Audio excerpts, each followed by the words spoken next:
Hello, I'm Mary Vensel White, an author, teacher, editor, and publisher at Type 18 Books, which was founded in 2023. As an author, my first novel was published 13 years ago, and I've published 3 since then. I've had experience with a big 5 publisher and a small press, and part of my motivation for Type 18 was to do my latest book my way. So why an indie press? Not only for your own work, but what are the pros and cons for authors in choosing this publishing route? That's our topic for today. First, a brief overview of your publishing choices once you've finished writing a book. And congratulations, by the way. In some ways, our current publishing landscape is really exciting with lots of choices for authors. And in other ways, it's like the Wild West out there, right? Sometimes it can seem confusing when you're trying to decide what's best for you and your book. Self-publishing is, of course, when you do everything yourself. You handle the editing and the production of the book, find a cover designer and formatter, and learn how to not only get the book up and running on distribution channels like Amazon, but also how to make sure that readers can find and buy it. And that's the hard part, isn't it? Because thousands of books are published every day, and most don't sell many copies. But some people do very well with self-publishing if they're willing to put in the steady time and effort. A sort of middle road in your Wild West of options would be hybrid publishing. This is when you find a company who will handle all the preparation of the manuscript for the market, editing, production, distribution, for a fee. Hybrid publishers vary greatly, and when we get into the discussion later about questions you should ask an indie publisher, a lot of those questions will apply to any publisher you contract with, traditional or hybrid. The hybrid option might be a good choice for some writers who don't have the time or desire to learn how to publish a book. You still have to learn how to sell it, though, because most hybrid publishers don't have much to do with that. Your third option is traditional publishing. This, for many, is the dream, or at least some version of it, right? You land an agent. That agent gets a bidding war started among several editors at big publishing houses in New York. And then you cash in on a deal that lets you do a nice book tour and meet Jenna Bush. You probably already know that this scenario is rare. And we're talking about those powerhouse publishers like Penguin Random House and Simon & Schuster. You have other traditional publishing options, and those are your independent presses. In any traditional publishing model, you pay nothing out of pocket. The publisher may or may not give you an advance, and they will handle all the costs related to the editing, production, and distribution of your book. Again, marketing efforts and funds vary, and even with a big publisher, you should expect that some of the marketing will be your responsibility, if not most of it. So independent publishers, also known as indie presses or small presses, these are publishing houses that operate independently. That is, they're not attached to any large corporations or interests. Often independent publishing houses are run by groups or individuals who are very passionate about books. And sometimes they prioritize a community approach and or have a mission statement about what type of books they'd like to bring into the world. So that's our first topic in the pros column. An indie publisher may have a focus or niche, and they may be open to books that don't fit nicely into a mainstream publisher's list. So if you've written something that defies genre or isn't the size, shape, or method of traditional books, you may be able to find a small press who has published something similar and shares your sensibilities. One of the things that appealed to me about becoming a publisher was the ability to really cultivate a collection of books that all share literary sensibilities.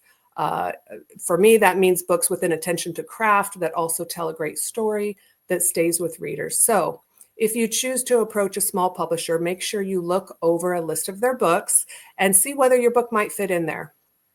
Independent publishers are often very approachable for writers. Many have open submissions or advertised submission windows. Some do only take agented work, but many let you submit on your own without an agent. So this brings me to another pro. If your book is accepted, working with a small press often allows for a more personal and direct relationship with the publisher. That was actually another of my big goals for my small press, to have a transparent partnership with authors and to hopefully give them a fantastic publishing experience. I wanted to be honest with any authors I sign about what our budget allows and what we won't be able to pay for. Be aware of any publisher who promises you the moon and stars. And if you're interacting with a smaller company, you should have the capability to ask questions. Along with that possible personal connection you might have with an indie publisher comes more creative freedom over the finished product, your book. When I published 2 novels with a small press, I was able to have discussions about the cover art and the interior formatting. In both cases, I was able to see early proofs and offer input. When my first novel was published by HarperCollins, they basically sent a cover and said, here it is. And now, to be fair, maybe I could have had some input, but I did like it, and I didn't feel confident enough at that point to question anything. But realistically, your opinion won't be considered as much with a big publisher. A closer connection with an indie publisher might also allow you to be involved in aspects like deciding on a marketing strategy, planning book events, and other ways to get the word out about your book. Another pro in the indie publisher column is the speed of the process. Publishing in any case is a marathon and not a sprint. With a big publisher, you could be looking at 2 or even 3 years from the moment you sign a contract to the moment you sign a book at your launch. So indie publishers pretty much have shorter timelines. With fewer books to publish, they can get the work that needs to be done completed more quickly and often give you a publication date that you can start planning for right away. After being in business for 2 years now, we have learned that there are reasons to set a date a ways out in the future. It takes time to get everything done correctly, not only the editing process and getting the book together, but some of the early promotion and outreach needs time. Early reviewers, planning around the downtimes, like the winter holidays and the summer months. So all of this has led us to extend our publishing times a bit, but we're still much faster than a bigger publisher. Small presses can also offer a larger percentage of book sales to authors. An increased royalty scale is definitely something I wanted to integrate into my vision for our press. We also have a direct store for book purchases, and everyone benefits from higher royalties on direct sales.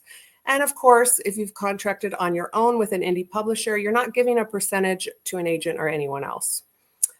In recent years, indie publishers really have grown in number and influence. In fact, these smaller presses make up a large portion of the publishing industry now. So with that growth, bookstores, libraries, and readers are more willing to consider our books.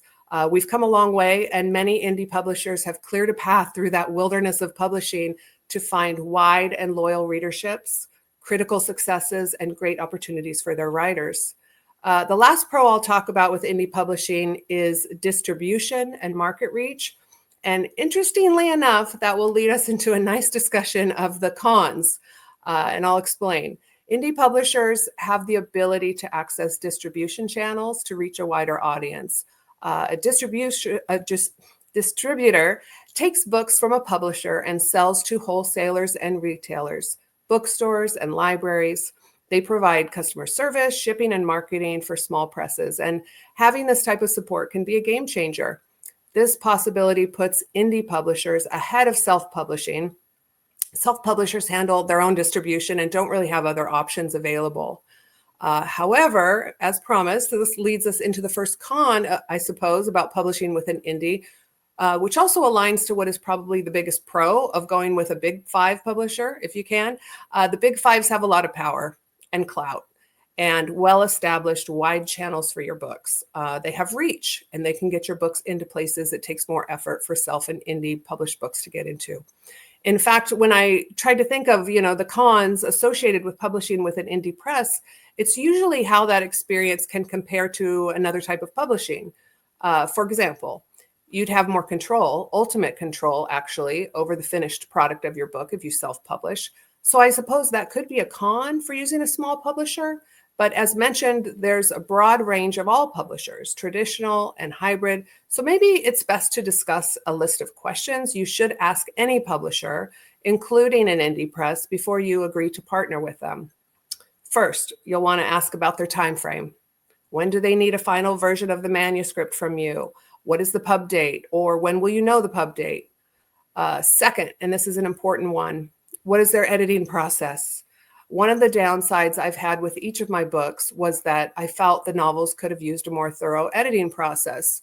You'll want to know how the publisher's process works for editing and what you can expect. And what is the time frame for that?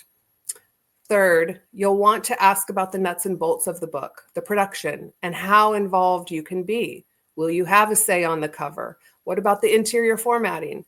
Will you have a chance to look at a formatted version before the pub date? When can you expect proofs? Things like that. Fourth, I would definitely ask a prospective publisher about their promotion and marketing plan for the book. That's a big one. What do they do for all of their books? And what do they plan to do uniquely for yours? What's their vision for getting this book in front of readers? And will you have a contact, someone you can email or discuss promotional opportunities with? Does this press set a marketing budget? They have a marketing budget in mind for the book. How long do they promote their books after publication? Fifth, the last advice I'll give you today is to be thorough and thoughtful with any decisions you make about your book. There are a lot of other considerations and things that you can ask about the specific royalty structure, how adaptation rights are handled, how author copies are handled, and much more. And all of this should be clearly delineated in the contract. So read your contracts carefully and do not be afraid to ask as many questions as you'd like. Any publisher who acts cagey about contract questions is not someone that you want to partner with. You may even get an outside opinion, such as from a lawyer or someone at an author's guild. So take care of your hard-won book and explore all the options available to you. And if you'd like to get in touch with me, you can reach me through the contact form on type18books.com. Thanks for listening, and I look forward to seeing all of your books on bookshelves soon.